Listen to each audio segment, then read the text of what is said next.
Makiria ma aikari 2,500 kuma itura ria Twiga wadi-ini ya Njiro kaunti-ini ya Nairobi ni makaire kambuni ya thitima ya Kenya Power kumacokeria thitima kuona kwa ihinda ria mieri 5 makoretwo nduma-ini undu uria ucungiriirie uhaguku wa ugitiri mwena ucio.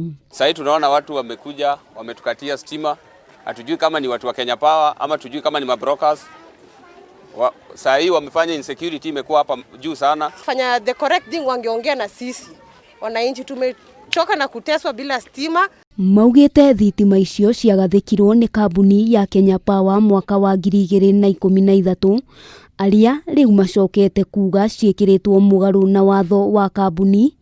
Aikari riu makienda kumenya uma wa ndeto eno kuona nio makoretwo magithinika. Tuelewe ni nini wanasema.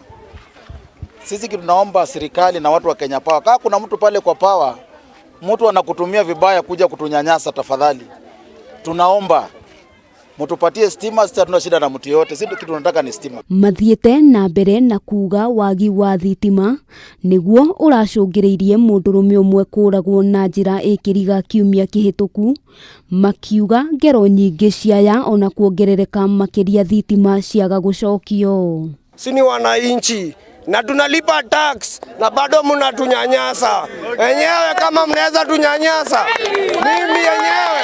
Oho ni morotete mwonjorithia umwe uria maugite ni akoretwo akihuthira hinya muingi wa thitima, na uguo magekuira nikio gitumi kiao kurengerwo thitima.